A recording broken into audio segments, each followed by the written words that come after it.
মধ্যে দিয়ে তারা নিজেরা স্বাবলম্বী হবে, অপরের দ্বারা প্রভাবিত হবে না, নিজের সিদ্ধান্ত নেওয়ার ক্ষমতা অর্জন করবে।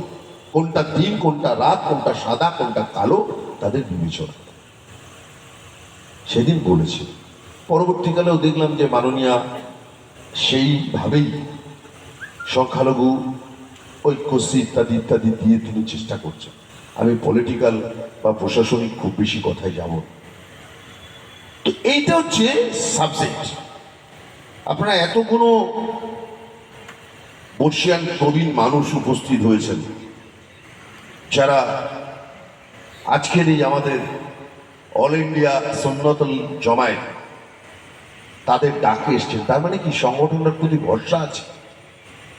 এত লোক দেখে আমার খুব ভালো লাগছে। এবং আমি বলতে চাই, মুফতি সাহেব, মাতিন সাহেব, এত মুরব্বীদের উপস্থিতি মানে আপনার চলার পথ সঠিক আছে, এটা বোঝা যাচ্ছে এই উপস্থিতি।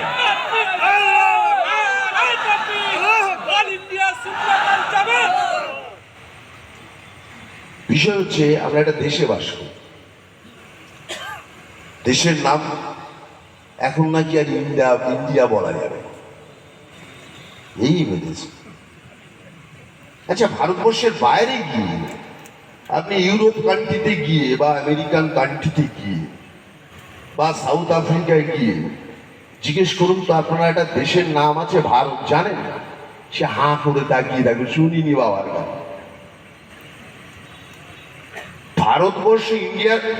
ভারতবর্ষের বাইরে সবাই আমাদের দেশকে ইন্ডিয়া বলে। রাতারাতি আমরা দেখলাম কোন একটা লোকরা একটা পলিটিক্যাল অ্যালাইনমেন্ট, একটা জোট তারা নাম দিয়েছে ইন্ডিয়া। সেই জন্যে রাতারাতি দেখলাম, আমরা এতদিন জানি the president of India, the president of prime minister. ওমা রাতারাতি বুলেটিন জারি করে করা হলো the president of Bharat, the president of Bharat, the prime minister of Bharat. এত ভয় কেন? কিসের ভয়? আর মাঝে মধ্যে হুঙ্কার দিচ্ছেন এনআরসি সিএ হবে, এরা থাকবে আর ওরা থাকবে। দিল্লির কর্তাবাবুরা বলছেন। কোথায় ছিলেন 200 বছর আমার এই দেশ যখন ব্রিটিশরা শাসন করছিল? আপনি রাজাবাবু কোথায় ছিলেন? আপনাদের তো তখন জন্ম হয়নি। ধরুন আমিও জন্মাইনি, কিন্তু আমরা একটা ভাবধারা, একটা আদর্শগত জায়গা থেকে আমরা জন্মেছি। ভারতবর্ষের স্বাধীনতার আন্দোলন লড়েছিল ভারতবর্ষের জাতীয় কংগ্রেস। ইংরেজকে তাড়ানোর ব্যাপারে বহু মানুষকে সঙ্গে নিয়ে কংগ্রেস এই লড়াইটা লড়েছে। আপনাদের তখন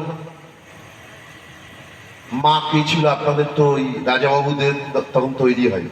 মা কে ছিল? জনসংঘ। আপনাদের লোক কে ছিল? সাভারকার। সে কে ছিল? ব্রিটিশের দালাল, ইংরেজদের দালাল। বাংলার 9 জন বীর বিপ্লবীকে আন্দামানের জেলে, সেলুলার জেলে আটকে রেখেছে।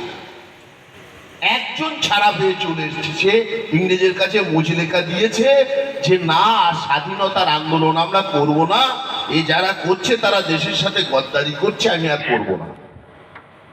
সাভারকার লিখে দিয়ে চলে এসছে। আচ্ছা বলুন তো, তাদের কাছে শিখতে হবে দেশপ্রেম। যে দেশ ঠাকুর রামকৃষ্ণ পরমহংসদেব, নিমাই সন্ন্যাস, লালন ফকির, কবিরকে চেনে, আপনি কোথাকার হরিদাস পাল?